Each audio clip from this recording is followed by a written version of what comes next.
Hi, I'm Lazze and I'm teaching people on metal shaping, and you probably have watched my videos many times before. I appreciate that you watch them, and I hope you like them and learn from them. And in the modern world that we're living in now, people using their hands less and less. It's more computers and more cell phones and all that stuff. But I recommend to you, if you like to work with your hands, do whatever you can that you enjoy to do with your hands. And it's almost becoming a lost art to use your hands in the modern world, especially here in the Bay Area and the high-tech industry. But anyway, I like to work with my hands, and I will continue to do that as long as I can. And I like to develop new things, but I also enjoy to discover new things. And sometimes I just got an idea and it just comes like this. And then I go to the English wheel, bead roller, shrink and stretch, and follow that intuition, and I do it and it works. So a few weeks ago I was doing a thing on a 32 three window door window frame, and I needed a little piece that was a little angle but round, and I didn't know how to do it, but that was a question that I have: how can I do that? And to go to the anvil or the sandbag and try to hammer that out and make that little piece, man, it's lots of work. I have lots of patience, but if I can do something or figure something out so I can do it faster, I would go for it. The more stuff or the more cars or car bodies I can do and I can create. So on this video I'm going to show you a thing in the bead roller, but it was a huge, I will not say an invention, but I will say it's a huge discovering thing for me to be able to do that, and so quick in the bead roller as well. So here I have just a 90 degrees angle, and I bent that in the sheet metal brake, and then I went to the stretcher and I stretched it so I have this profile. So let's go over to the bead roller now, and I'm going to show you what this is going to look like. Here is a close-up of the bead roller dies that I'm going to use. And it's a male dial, 12.5 millimeter radius, so it's about 1 inch wide totally. And the bottom die is the matching half die, but I made a special shoulder on this one, so it's a little taller, so I have a little more support on it. Before I do this, I also must tell you that if you have a really small, like a windshield wiper motor for your bead roller, it probably will not work. You need to have at least a 1/2 horsepower motor on the bead roller, so you have lots of torque, because I cannot run this in several passes. I must do it in one pass. So I put the piece in and crank it down all the way so it's grabbed the metal, and then I run it, and that's done. So if you have a weak motor, small motor, it will not do the job. A hand crank bead roller will not do the job either. So I'm standing here and I'm going to feed the piece your way. So I cranked it down all the way, and then I have the 90 degrees angle here, but you see it's 90 degrees bent. So my intuition told me that run this angle in the bead roller and you will get the profile you want.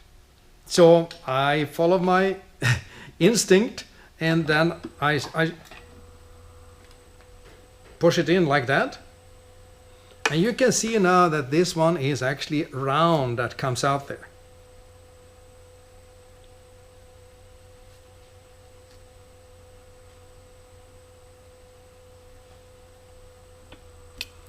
Okay, so this one is little twisted, but that's okay, because what I'm after is this little round profile. You probably can see it better there. That's what I'm after. After I'm twisted a little bit, then it's okay. So this is the round profile that I'm after. So after I did that, then I thought, I wonder what happened if I go over to the shrinker or stretcher and work on those edges now. So I did that, and then I run it again, and I will do that so you can see what happened. So here I'm over to the stretcher, and if I take it gentle and many small steps, I can actually keep the radius, and that's pretty interesting.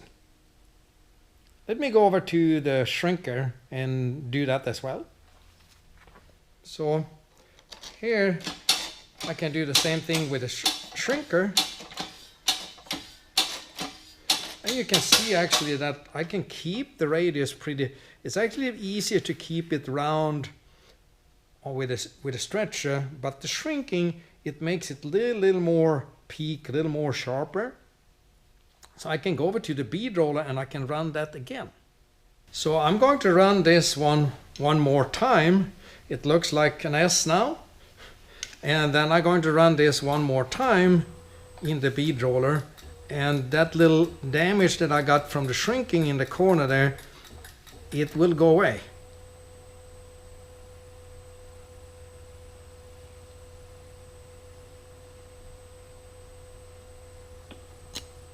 So there you can see that I have a curved one, but with a small radius. That was a piece that was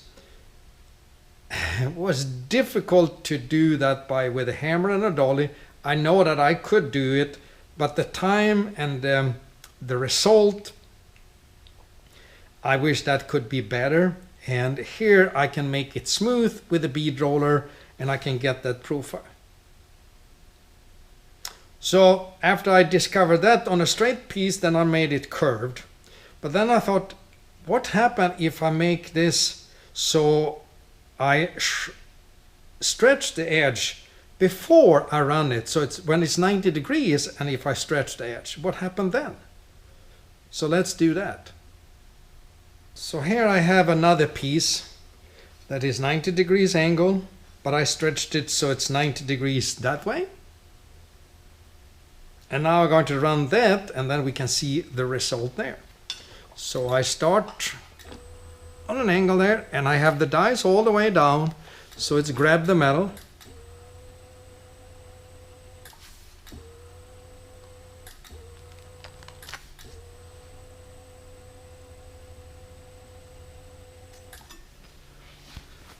So I didn't run the whole thing, and I did that on purpose so you can see. So now you can see that this is round, but it's really sharp. So now I can make the corners on the door window frames for 32 forge in a separate piece and weld that in, because it's very difficult to do that in one piece and stretch this in a curve on the door window frame a lot.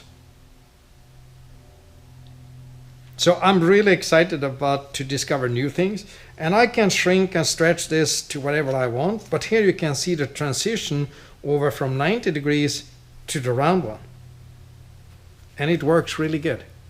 I'm really happy with the result. This was a huge thing for me to be able to do that in a bead roller, and so quick to get the result.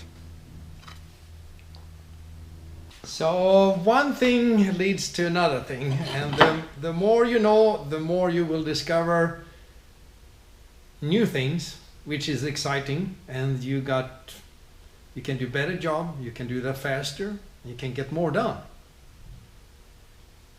even if it's just for your hobby or if it's for your full-time profession. That's both of them. So my next step was, I did the angle, I stretched it before I ran it in the bead roller. Here I shrunk and stretched it after. Both of them works. The next step was to take a wider piece with a radius. So I did that and I stretched it before, so I pre-stretched it. And then I ran it in the bead roller, and here I got this profile.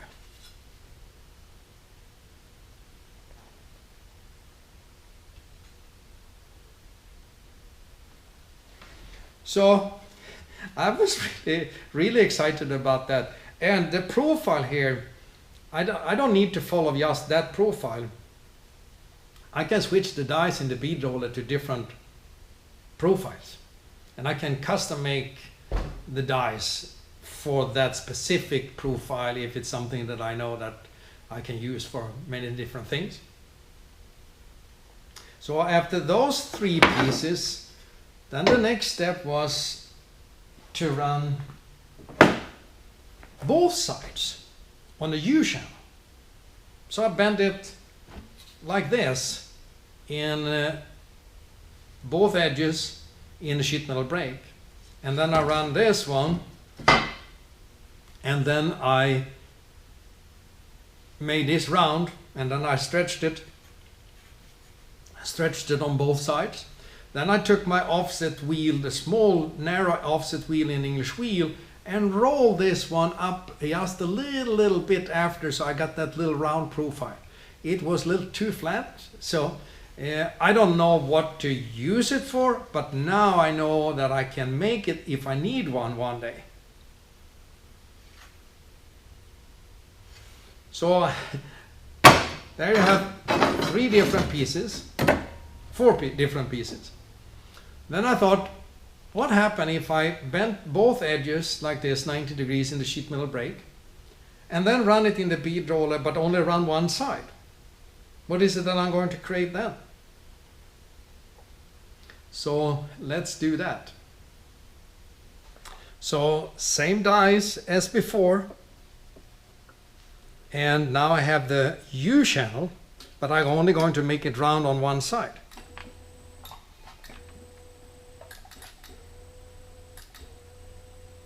So you need to be steady with your hands here when you're feeding it in so you don't wobbling.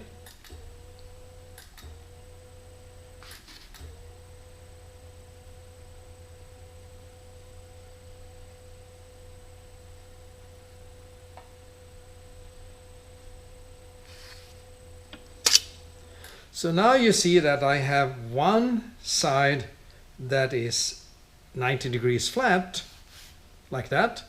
And then this side is round. So now I have this profile. Little adjustments maybe with a hammer and a dolly, but I'm going to show you one more trick here now that I can use when I have the third axle in my bead roller. So let's put that third axle in the bead roller.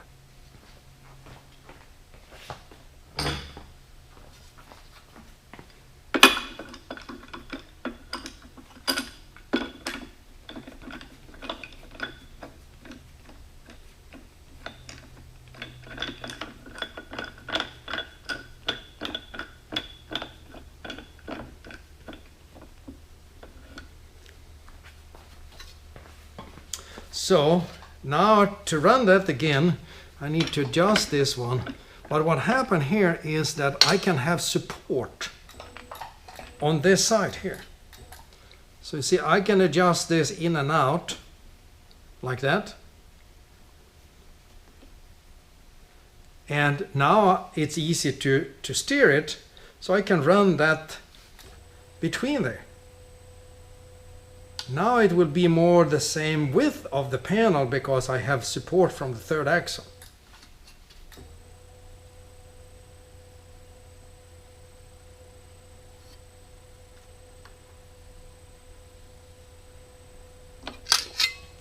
So in this case I had some marks from the stretcher, but I cleaned that up as well.